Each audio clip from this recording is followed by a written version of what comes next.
নমস্কার, জয় মা তারা, জয় গুরু বামদেব। আশা করি সবাই ভালো আছেন, সুস্থ আছেন। আজকে আমি একটি পানের টোটকা বলবো, যেটি করে কিন্তু আপনারা আর্থিক দিকে খুব ভালো থাকতে পারবেন। যারা অর্থ কষ্টে ভুগছেন তারা অবশ্যই করবেন। তার আগে বলবো চ্যানেলটি সাবস্ক্রাইব করবেন, তাহলে কিন্তু এই ধরনের ভিডিও আপনারা কিন্তু প্রতিদিন পাবেন, যেটি করলে কিন্তু আপনারা সমস্যার থেকে বেরোতে পারবেন এবং সমস্যার থেকে সমাধান করতে পারবেন। চ্যানেলটি সাবস্ক্রাইব করবে, তাহলে কিন্তু এই ধরনের ভিডিও প্রতিদিন আপনারা দেখতে পারবেন। ঠিক আছে? দীর্ঘ 26 বছর ধরে আমি জ্যোতিষশাস্ত্রে এইভাবে কাজ করে আসছি, মানুষকে উপকার দিয়ে আসছি। সবাই ভালো রয়েছে, আপনারাও ভালো থাকতে পারবেন। অবশ্যই ভিডিওটা সম্পূর্ণ দেখবেন, কেটে দেখলে কিন্তু বুঝতে পারবেন না। ঠিক আছে? কি করবেন? আপনি এই কাজটি বৃহস্পতিবার বা শুক্রবারে করবেন। দুটো দিনের মধ্যে যে কোনো একটা দিন আপনি কিন্তু বেছে নিতে পারেন। আচ্ছা, আপনি এটি স্নান করে আসবেন, স্নান করে এসে করবেন। সেটি কি করবেন?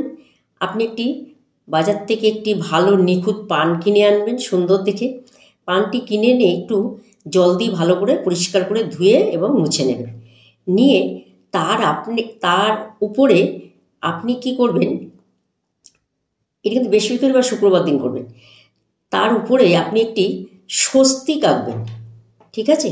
আপনি একটি স্বস্তিক চিহ্ন আঁকবেন তার উপরে, অনামিকা আঙুল দিয়ে তার উপরে আপনি একটি স্বস্তিক চিহ্ন আঁকবেন। আচ্ছা, এই স্বস্তিক চিহ্নটা এঁকে আপনি পানটি আপনার ক্যাশ বাক্সে রাখতে পারেন, আপনি আপনার আলমারিতে রাখতে পারেন, আপনি আপনার পাস ব্যাগে রাখতে পারেন। আপনার সুবিধা মতো আপনি এই পানটি শুধু স্বস্তিক এঁকে আপনি পানটা শুধু রাখবেন। রাখার পর তারপরে 1 মাস যখন হয়ে যাবে তখন আপনি কি করবেন? এই পানটিকে আপনি পুকুরে জলে ফেলতে পারেন, বা কোনো পরিষ্কার কোনো জলাশয়ের জায়গায় কিন্তু আপনি এটি রেখে দেবেন, দিয়ে দেবেন। জলাশয়ের জায়গায় আপনি এটাকে ফেলে দেবেন। 1 মাস পর এটা কিন্তু চেঞ্জ করতে হবে। তাহলে কি হবে? আপনার অর্থের জায়গাটা কিন্তু খুব ভালো হবে। যারা অর্থ কষ্টে ভুগছেন, খুব সামান্য একটি টোটকা, যারা অর্থ কষ্টে ভুগছেন তারা অবশ্যই করবেন। একটি পানের মধ্যে স্বস্তিক আঁকবেন। আপনি বৃহস্পতিবারে করতে পারেন, আপনি শুক্রবার করতে পারেন, মাসে একবার করেই করবেন এটি। মাসের প্রথম সপ্তাহে আপনি বৃহস্পতিবার হোক বা শুক্রবার হোক, যে কোনো একটা দিন করবেন, মাসের প্রথম সপ্তাহে করবেন।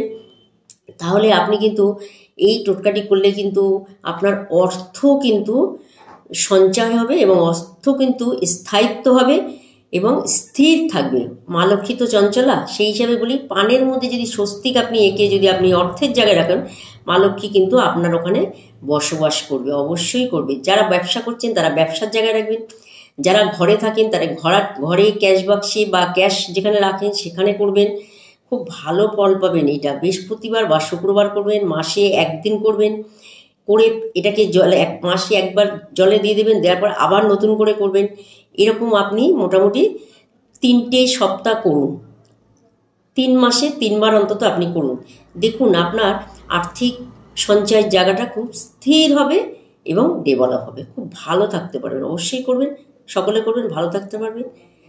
ভিডিওটি সম্পূর্ণ দেখে তবেই টোটকাটি করবেন, তাহলে কিন্তু এগিয়ে যেতে পারবেন। ঠিক আছে? ভালো থাকবেন, সুস্থ থাকবেন।